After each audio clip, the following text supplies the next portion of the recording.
Now, when you say individuals, yeah, I want to even believe that we can encourage children who have passed from one level of class to the next. Yeah. If they don't have siblings where they want to hand over the books Instead of throwing away the books, yes, donate it to a library. I'm doing something presently. In 2007, I donated books to 7 secondary schools in Ejibo. And what I did was I visited them and I asked them, do you have a library? They said yes. I said, okay, if you have a library, this is the quantity of book I want to give you. Do you have a library? No. Okay, good. You don't have a library. I want to encourage you to set up a library.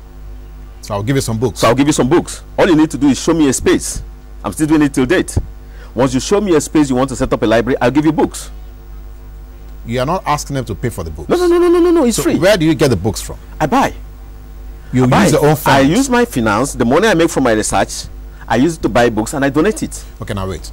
So you have a business end that you handle research for people? Yes, I handle research for individuals, for media organizations, for government parastatals. Agencies. Yes. So the money you make from that, you now plow it into this. Yes, exactly. So what is the motivation? No, because in Nigeria, I want to change the Nigerian world. factor. The Nigerian factor is money. It's all about money. I know. I want to change the world. We can change the world. It's not about us criticizing every day. Sincerely speaking, from our own immediate environment, we can change the world, and that change begins with you. And that's the way I see it. No, this is remarkable. Dr. James. I'm not sure.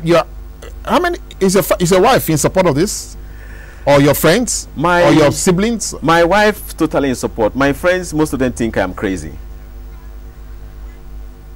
Honestly, on national television, I can say this boldly. I don't have a car. I don't have a car. All that you have done. I don't have a car for myself. And you move the But I spent money to do this. And I am happy doing it. I have a lot of joy, a lot of satisfaction doing it. I think it was in 2007 too that I was thinking, I said, how do I encourage the reading habit? Now, if you go to the media houses, I'm a media personality. Yes. If you go to the media houses, some of the times you want to get publicity, a lot of things are involved. And I said to myself, okay, how do I break it? So I got books worth ₦1 million and I distributed it to 29 media houses. Excuse me. Yeah. I bought you spent 1 million to buy books. ₦1 million and I distributed it to 29 media houses. And I tell them, all I need you to do is just talk about book reading habits. That is the only condition. For a while on their channel. Yes. On their outlets. Yes. That is all I'm asking for. Were you obliged? Did they do it? Interestingly, yes, I did. They did. It did. Most of the print media held interviews with me. They covered it. Some of them visited the library to come and see what I was doing. They felt encouraged. I think I came to NTA2 Channel 5 and I didn't get a coverage on NTA2 Channel 5, but I got a powerful commendation later. Can we have a copy of that? Yeah, I came with it, interestingly. You were actually in our studio and you got Yes, I got this from NTA2 Channel 5. Can I read it? Can I read part of it? It's not very, yes, very long. Very short. Okay, very it said, short. Management commends your initiative and urges you to keep up the good work of encouraging the habit of reading in Nigerian society. It is noteworthy that while other people are driven by financial and monetary considerations, your organization is motivated by the need to ensure that people cultivate reading culture in order to acquire more knowledge, as we all know that knowledge is power. Now, interestingly, these are the few things that have kept me going. The fact that I realized that the society appreciates what I'm doing. But how much of the society appreciates this? It must be negligible. Well, I don't know how you see it. Thank you is enough for me. Thank you means I appreciate, right? So that is the way I see it. I've received more than 30 awards. In fact, this morning, the moment I got to the office to prepare to come, there was a letter. A young man brought a letter. He said it's from 7 Stars organization, that they are recommending me, that rather nominating me for a centenary award.